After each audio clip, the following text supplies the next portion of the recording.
Sejam bem-vindos. Eu vou pedir para que o Lucas, o nosso piloto, verifique se a câmera dá para perceber que ela está fazendo a Libras para ele. Dani, você tá bonita hoje também, amiga?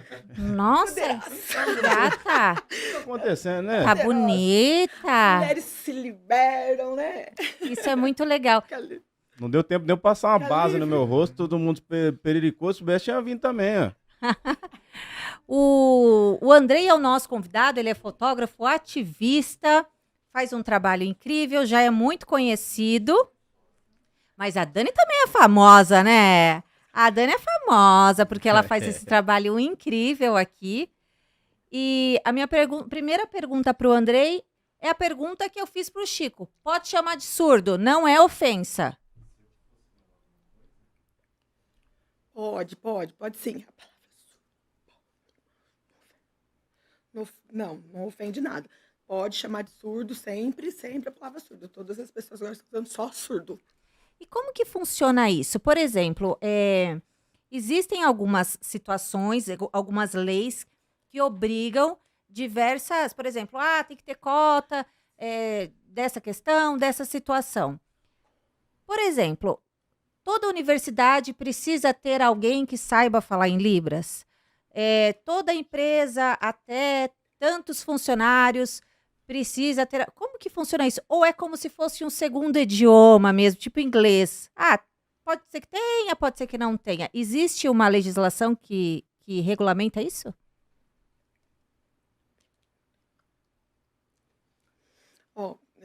Até primeiro eu quero te pedir desculpa, né? É que eu comecei e nem falei boa noite, né? Então, boa noite. Estou muito feliz pelo Chico ter me convidado e também ter convidado a intérprete Daniela também aqui. Estou muito feliz em conhecer vocês, né? Então, meu nome é Andrei, eu sou o fotógrafo, né? Profissional, porque hoje em dia é muito difícil nós termos um trabalho, né, dentro das empresas, né, porque nós somos PCDs e às vezes é difícil nós encontrarmos esses trabalhos. Às vezes faltam informações também das pessoas para estar chamando esse tipo de profissionais. Então, hoje em dia eu uso muito as minhas redes sociais, no Facebook, né, e para divulgar também sobre essas questões de acessibilidade. Então, eu mostro a minha vida, mostro que as pessoas têm que ter empatia, têm que ter lutar. E eu luto mesmo por essa causa, né, da pessoa com deficiência. Então, por exemplo, às vezes o surdo vai viajar, às vezes as famílias não aceitam, né, não aceitam essa questão da deficiência, então às vezes é difícil. Por exemplo, eu, desde que cresci, eu percebi que tipo, não tinha essa acessibilidade. Por exemplo, eu ia ao mercado, não tinha nada, eu tinha vontade de ir nos lugares, não tinha acessibilidade, minha mãe sempre tinha que estar junto para conversar, para falar. E eu ficava pensando, gente, como que é difícil as palavras, eu não conheço as palavras desde criança, tinha essa dificuldade, a minha vida era uma vida muito difícil, eu era muito sozinho. Desde criança, a sociedade, eu sempre fui criado sozinho. Então, hoje a gente vê que existe 10 milhões de surdos no Brasil e eles vivem essa realidade também. Então, às vezes, as pessoas me perguntam, faltam cobrança dos surdos? Sim, nós vivemos muitos tempos, já muitos anos já brigando por essa lei de Libras. E existe uma lei já lei de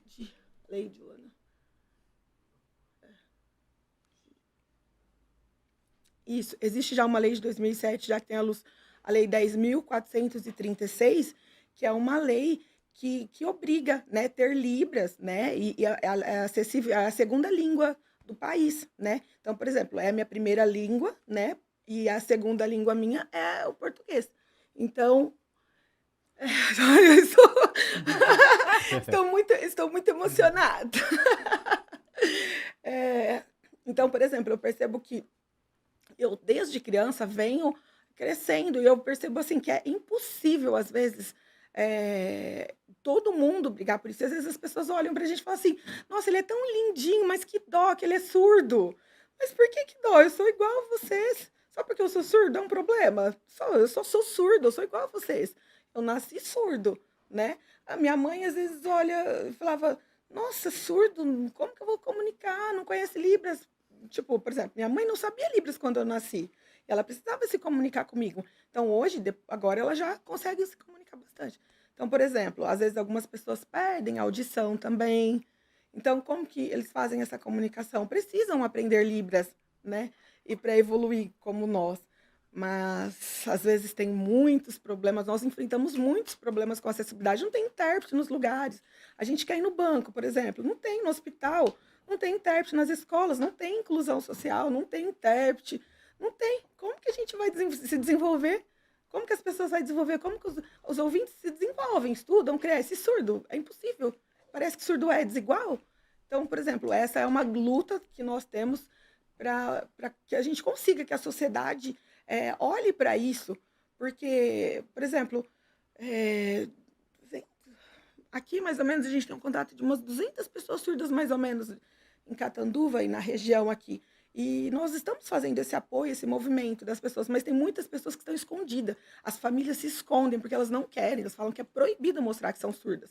E eu brigo muito, porque eu quero, é uma luta que eu tenho de convidar essas pessoas, nós fazermos um movimento, por exemplo, na prefeitura, fazer movimentações, nos lugares, por exemplo, no ano passado também, no mês de setembro, nós falamos sobre a importância, que é o mês do surdo, né? Então, nós falamos sobre essa importância da acessibilidade. Mas, às vezes, a gente percebe que isso não é relevante para as pessoas, né? E existem algumas regras. Por exemplo, alguns canais não têm legenda. A gente vai assistir o vídeo, os coisas, não tem legenda. Como que nós fazemos? Por exemplo, os vídeos da saúde não tem. Se eu passo mal, tontura, eu vou ao médico, como que eu faço? Eu chego lá, não tem essa acessibilidade. A gente tem nem legenda nos vídeos, nos locais. Então, é muito difícil a vida. Então, por isso que é um trabalho grande. Desculpa, viu? A fala foi muito grande. E comprida. Andrei, a gente recebeu a Maura aqui e ela falou sobre a questão da mãe não aceitar. É claro que quando é surdo é muito mais evidente, né? É algo que não tem como ela negar que está acontecendo, como diversas outras questões, né? Mas a minha pergunta para você é: essa mãe, quando ela recebe isso, você tem procura dessas pessoas que também vão precisar dessa adaptação? Porque tem a revolta, né? E como que é isso? Como que funciona? Oh. Por exemplo, meus pais, minha mãe, eles assistiam muito vídeo no YouTube, né? Eu amo muito eles também. As famílias, eu acho que as famílias têm que se apoiar, têm que se adequarem. A gente teve muito trabalho voluntário, mas, por exemplo, a minha mãe, antigamente, mais ou menos 1990, mais ou menos, por exemplo, a minha mãe começou sem ficar ansiosa, ruim, e aí, às vezes, meu pai até foi levar ela no médico. Parecia que ela estava com uma alergia no corpo, né? E aí ela foi, o médico falou assim, ó, parece que é rubéola. Minha mãe passando ruim, o médico falou que era rubéola e pode ter algum problema no coração, alguma coisa. Se você tem um surdo, pode nascer deficiente, cadeirante e tal. Minha mãe, nossa, ficou super preocupada. Falou, mas, doutora, eu tô grávida, e agora? Como que eu vou fazer o futuro se meu filho nascer com essa deficiência? Eu vou torcer, eu vou perder, porque eu não quero perder meu filho. Aí o médico perguntou para ela, você quer que eu tire seu filho? Aí minha mãe assustou, falou assim, não, jamais, eu não aceito, eu não quero que tire meu filho. O médico falou assim, ó, pode, a gente pode estar fazendo, tirar o seu filho. Ela falou, não, vou embora, não quero nada. E minha mãe foi para casa, ficou preocupada. Depois, quando eu nasci, né, a minha mãe me olhou para mim, aquela criança linda, perfeita, mais ou menos.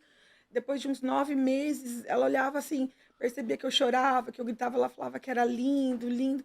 Mas ela olhava assim, até então era uma criança normal, né? E aí ela colocava para dormir e ela ficava olhando aquela criança. Minha mãe pegava, me colocava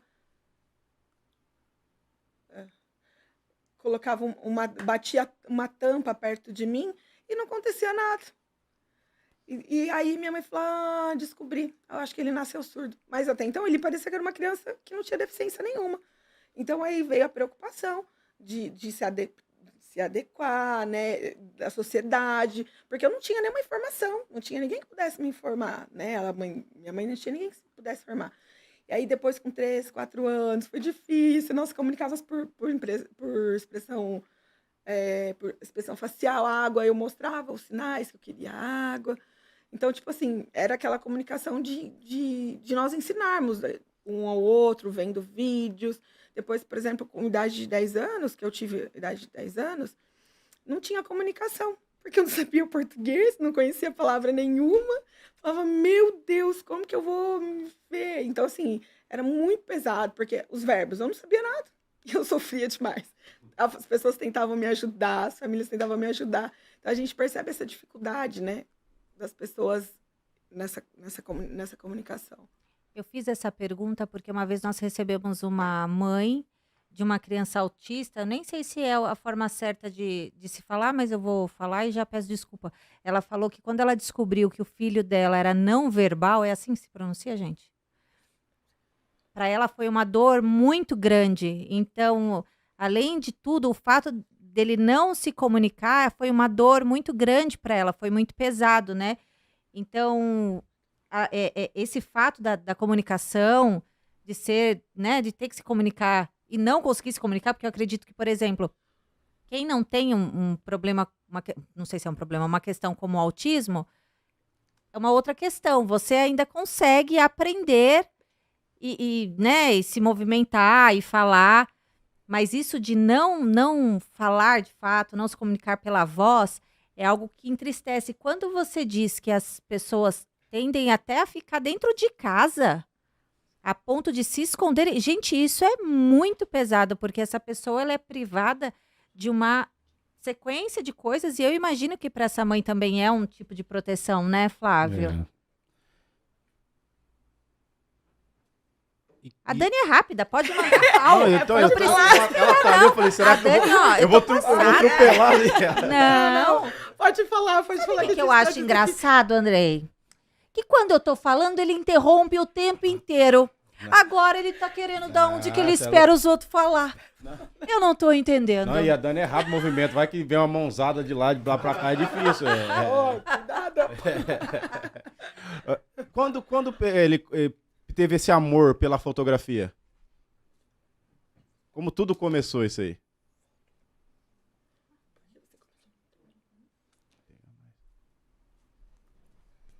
É muito boa a sua pergunta. Eu comecei a pensar, por exemplo, eu amo fotografia, tenho ótimas ideias de foto, experiências, e eu olhava aquelas coisas, porque nós vemos, o nosso mundo é muito visual, né? Eu olhava e falava, gente, como que as pessoas vão saber se comunicar, né? Eu quero ser profissional da área, mas como que elas vão conseguir se comunicar? Então, eu quero ter essa experiência. Eu vou estudar, vou assistir vídeos no YouTube. E aí eu fiquei pensando, eu falei assim, mas como que eu tenho capacidade de estudar, por exemplo, sozinho? Eu não dirijo, como que eu vou viajar, como que eu vou para os lugares, né? Eu falei assim, não, eu tenho capacidade de qualquer coisa que eu quiser fazer. E fotografia, vídeos, e eu comecei a estudar tudo. E aí, por exemplo, eu comecei a ensinar meu cachorro sabe Libras, gente, é muito legal. E as pessoas olhavam assim, como? O cachorro, é impossível saber Libras, sim. Meu cachorro sabe Libras, eu ensino, eu falo pra ele, ó, senta, eu faço sinal de senta, ele senta, vai pra cama, vamos A nossa passear, só vai sabe passear. isso, ó, que ela sabe, ó, que ela sabe. Entendeu? Lá em casa. Ele tem vídeos no YouTube ensinando, né, o cachorro, né, tem muito conteúdos no YouTube ensinando o Alvin, que ele é muito inteligente, cachorro, e parece mentira, mas não. Às vezes as pessoas olham e falavam, como, né, o seu cachorro pode? Então, às vezes ele vira, você fala pra ele, ó, vira, ele entende, às vezes ele olha meus lábios, ele sabe o que eu tô falando. E aí eu comecei a adaptar isso, né, a ensinar ele isso, e aí eu vi que as pessoas começaram a perceber. Aí eu falei, ó, eu vou aproveitar, esse é meu cachorro, não vou dar pra vocês, não, né? E aí você começou a trabalhar. Aí, por exemplo, aí eu comecei a pensar que eu tinha uma oportunidade de vida ali, que era a fotografia. Aí eu comecei do básico. Fui treinando, como eu faria essas edições. Aí depois, a minha primeira vez, minha primeira experiência, eu fui, tirei algumas fotos. Tá. A minha primeira cliente, eu chamei uma primeira cliente para fazer um teste, mais ou menos 2021, mais ou menos, nessa faixa. E aí tirei algumas fotos, fiquei muito nervoso, mas era básico, né? Estava começando. Aí mostrei para ela, você gostou das fotos? Ela, nossa, eu amei essas fotos, não parece que foi você que tirou. Mas por que não parece que foi eu que tirei, né? Aí eu comecei a perceber que eu tinha alguma diferença aquilo, né? Eu comecei a tirar não só com o celular, eu comprei uma foto, e até hoje eu tiro fotos profissionais. Eu tenho bastante conteúdo nas redes sociais também, tenho bastante Eu informação. sou bem aparecida. O dia que você quiser tirar umas fotos minhas, eu vou gostar. É isso que eu, Vai gostar. Eu gosto. Eu sou exibida. Eu sou exibida. é isso que eu ia falar pro Andrei, assim, aqui a estrela são vocês, tudo, mas caso quiser tirar foto da Você gente, fica à fica à vontade. Você vontade. fica à vontade, assim. A gente adora. E aproveita agora que agora a gente tá aparecendo nos outdoors, aí tá ficando famoso aí, aproveita pra tirar agora. O porque Flávio é depois bem fica difícil, modesto, viu, Andrei? Nossa, é modesto que só. Andrei, pensando na luta, a gente entende, né? Eu acho que o Chico ele deu uma resposta que a gente entende, sim, que são todas as pessoas, num todo, fazendo cada um o seu papel. Mas você falou aí no começo sobre as questões, as dificuldades. Você acha que, por exemplo, assim, hoje é muito opcional, né? As pessoas, elas geralmente se tornam adultas e a partir daí, às vezes numa faculdade, tem uma extensão ali em Libras. Não é uma coisa que faz parte, por exemplo, do ensino fundamental, do ensino médio, né? E mesmo assim, são anos, né? Que a gente vê assim, várias coisas sendo inclusas agora. Mas essa questão das Libras é muito antiga e mesmo assim a gente ainda vê que é uma coisa que demora, né? Que não é todo lugar que tem, é um ou outro que tem interesse. A Dani pode me corrigir, mas, por exemplo, profissionais que realizam o trabalho dela aqui em Catanduva não são muitos, né, Dani? São poucos intérpretes. Aqui são poucas intérpretes que tem. Qual que é a sua opinião?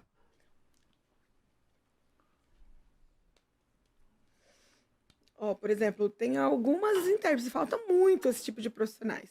Então, tem as pessoas que não têm faculdade em Libras, faltam esses profissionais pra gente. Que legal. tem um comentário aqui, Giovana Vitalino. Ela disse, infelizmente, Catanduva não tem cursos de Libras adequado. Tem poucas vagas na Estação Cultura, somente. É mesmo? Não tem? Aqui em Catanduva tem alguns lugares que tem curso de Libras, né? Inclusive, o Senac Catanduva oferece. No momento não tem, mas oferece. E tem algumas escolas que oferecem curso de Libras, mas eu acho que realmente faltam divulgações, né? Faltam vir para o podcast. Ah, então existem essas... Faltam vir, tem alguns locais. Algumas oficinas, alguns cursos livres. E tem mais um comentário aqui bonita da Luma Olimo. Que rapaz maravilhoso. A mãe dele deve ter muito orgulho dele. Muito inteligente. Obrigada, ó. Vocês sabem o que significa esse sinal? Rock and roll? Não. Não é rock and roll. O que é, Andrei? Significa... Ó, posso explicar? Ó, esse sinal aqui é muito famoso. É uma marca já registrada no mundo todo. Todas as pessoas já usam. Mas primeiro foi usado nos Estados Unidos. E aí o Brasil copiou. E aí influenciou no mundo inteiro. Então, por exemplo, lá nos Estados Unidos, a língua é ASL, que é a língua de sinais lá. E aí eles difundiram esse sinal. Aqui significa o quê? O I, eu, né? Do eu. O L, de love, a primeira palavra do love. E o Y, você. O Y, você. Então, fez a junção dos 3 sinais e se criou o I love you. Então, aqui é eu amo você. Ah, lembrei quem fazia isso quando eu era criança. A Xuxa fazia isso no programa dela. Ela fazia isso. Muito tempo atrás, ABC da Xuxa. Tinha Libras no abecedário dela? Tinha. Tinha ABC da Xuxa, lembra? Tinha. A Xuxa é da época do Cristiano, mas tinha bastante. Tinha bastante. E daí, por exemplo, quando a pessoa está em processo de aprendizado, vocês também têm paciência, né? Porque quando não entende, vocês vão falando letra por letra e dá certo, né? Então a pessoa vai conseguir aprender, né? Porque eu não tô entendendo nada, mas é só estudar, não é, gente? Gente, eu sempre quis fazer Libras, mas eu sempre acho que eu não vou conseguir aprender. Precisa treinar bastante. Por exemplo, nós somos igual ouvinte, nós estamos falando e vocês igual. E, por exemplo, aqui, ó, vocês estão falando, vocês sentem a vibração. E nós aqui percebemos as mãos sinalizando, né? Perfeito. Andrei, foi um prazer, uma honra receber você aqui. Que o seu trabalho chegue a muitas e muitas pessoas, que muitas pessoas possam ser tocadas pela sua missão, a que Deus te deu, né, pela sua história e pelo trabalho que você escolheu. Muito obrigada. Eu é que agradeço vocês. Muito obrigada. Não, mas as fotos eu falei a verdade mesmo, viu? Não vai embora. Depois você marca uma hora aqui pra Ó, gente. eu vou combinar depois no WhatsApp com vocês, hein? Obrigada. Obrigada. Gente, muito obrigada. Obrigada. Obrigado.